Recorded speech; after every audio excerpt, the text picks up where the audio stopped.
Alright, so we're going to be looking at the datapath.sim file. And here, we've given you all the components you need to make a functioning computer.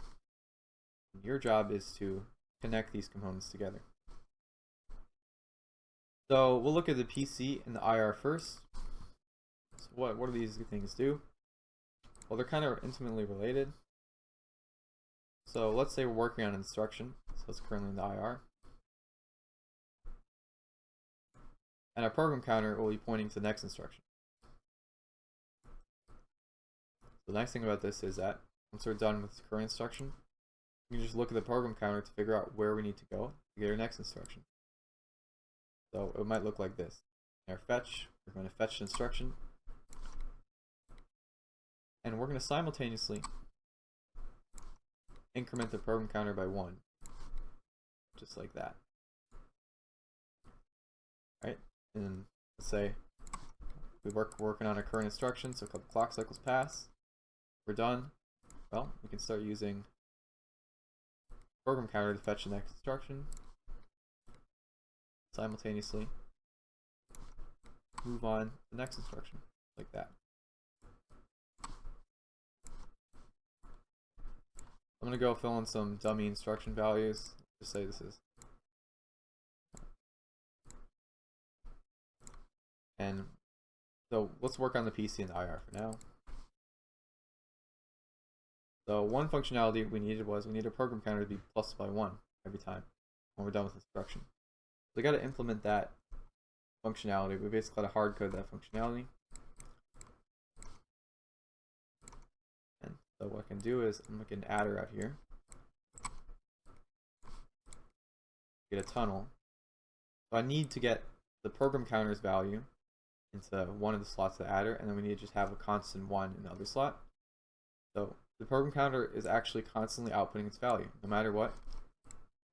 Its value is being constantly outputted in this wire. I'll name this PC.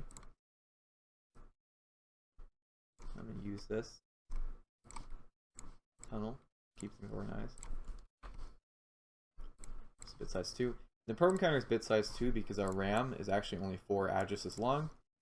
If we had a RAM of 8 addresses, the program counter would have to be 3 bits long.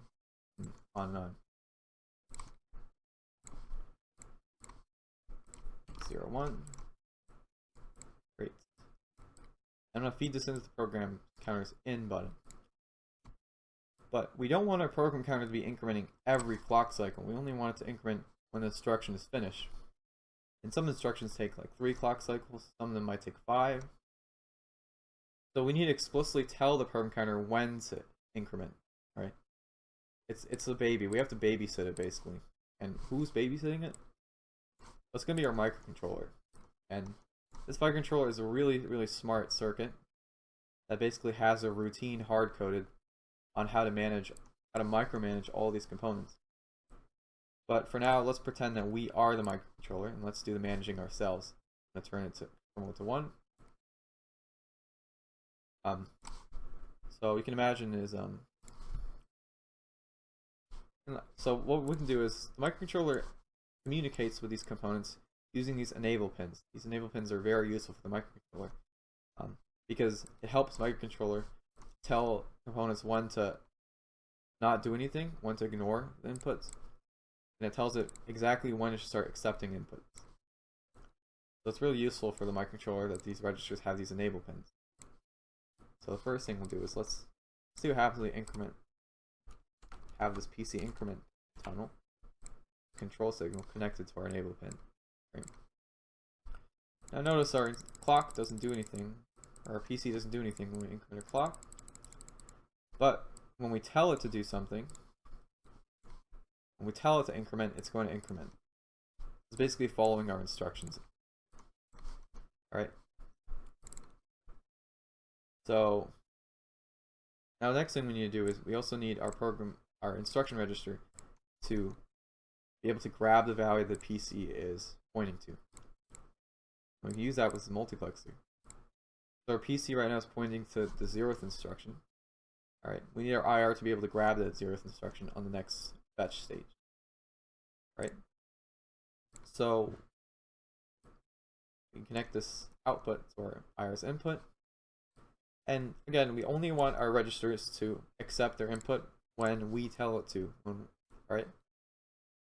And so how do we tell it to?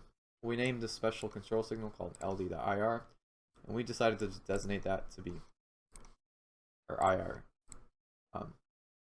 Basically our write enable or IR. It's a common pattern with these names to be ld.ir for this stuff.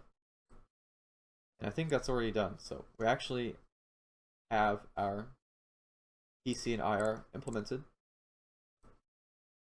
And let's see as interaction works.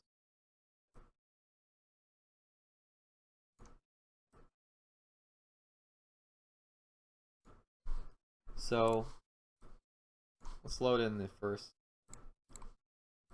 instruction in and watch our IR. Right. So this is our computer just booted up, needs to grab his first instruction. Watch what happens. Erase it for now.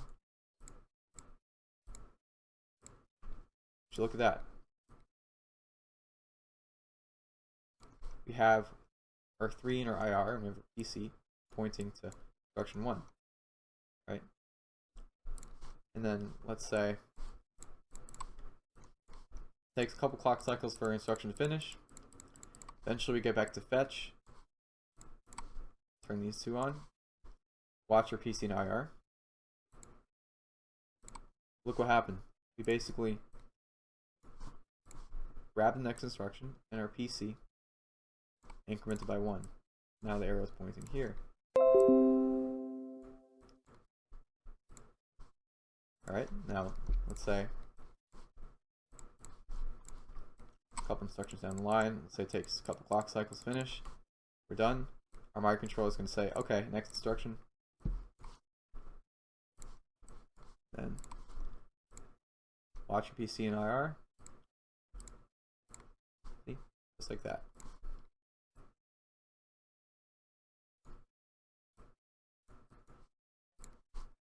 So I've done the PC and IR for y'all. And now your job is to do the actual computations about the ALU and the register. So these instructions right now, I haven't wired it to do anything. I just showed it to demonstrate to you how our program will progress. The PC and the IR basically control the progression of a program. But the functionality is actually going to be done here.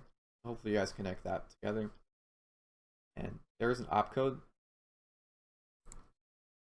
And maybe in the PDF it says this more in details, but we actually include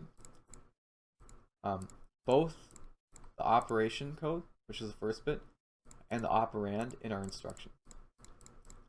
So we've split it for you. Hopefully you guys will find out how to implement the ALU and register. Maybe it has to do with these other two control signals we haven't done yet. Hopefully this helps. Bye.